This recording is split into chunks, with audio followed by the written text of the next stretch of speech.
So, what is a composer? What do they do? Do they still exist? Or did they go extinct like the dinosaurs? A composer is just somebody who writes down music so that other people can perform that music. It's really quite simple. You might even know some composers already. Have you ever heard of a guy named Mozart? What about Beethoven? Or even Shostakovich? These are names of composers who have written music in the past that we still play and enjoy today. You might even know some pieces written by these people. Do you recognize this?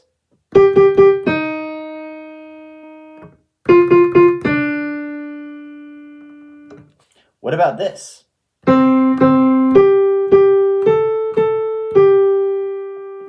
Doesn't that sound familiar? Or what about this one?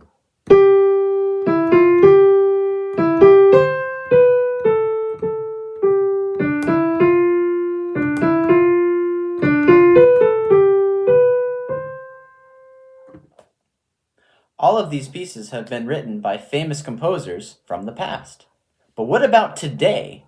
Are there still composers? Do they still exist? Fortunately for us, composers still exist today.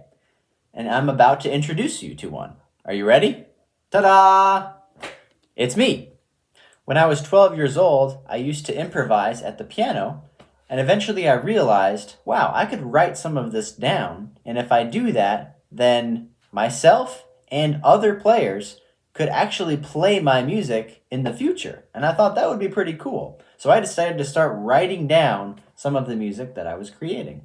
Before I knew it, I was writing for my friends in music school. I was writing for brass quintets. I was writing for woodwind quintets. I was writing for string players, and eventually even started writing for a full symphony orchestra.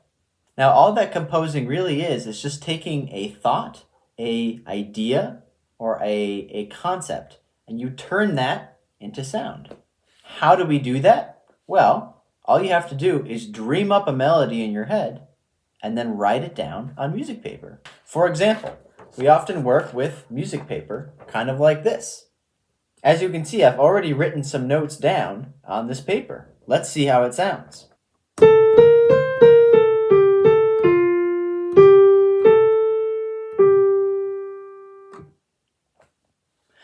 Now that's not exactly a full piece of music yet, but it is an idea. Now what a composer will do after that is they'll take that idea and they'll start to expand it and turn it into the rest of a piece. For example, if I'm writing for piano, I'll take that idea and maybe I'll start moving it around into different parts of the piano. Maybe I'll put it in the bass line.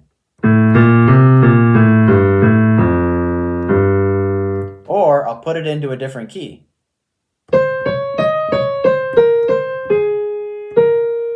Or I'll do it at the same time.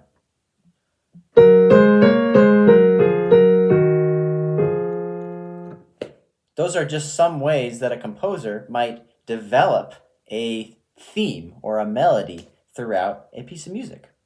Now, any of you who want to become composers can do that. It's actually not as difficult as you might think. All you have to have is a pen and some music paper. That's all that's required. Oops.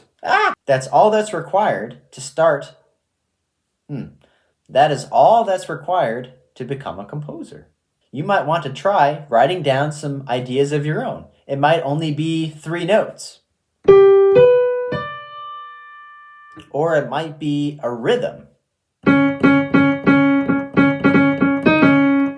Something like that. Could be anything. But if you have an idea, all you have to do is write it down and you've just become a composer. Now I want to finish this video by giving you a chance to hear just a little bit of some of the music that I've written. Here's a short clip from my woodwind quintet.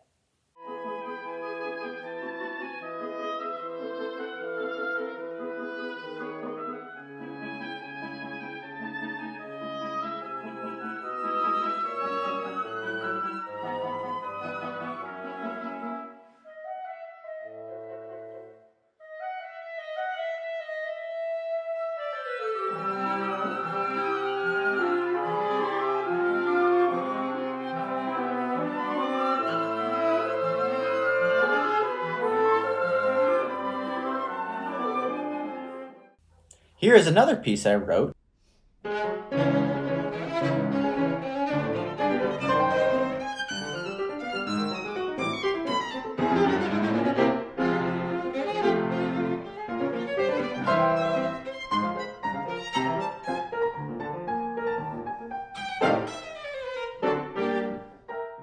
And finally, here's a piece I wrote for 6 trumpets.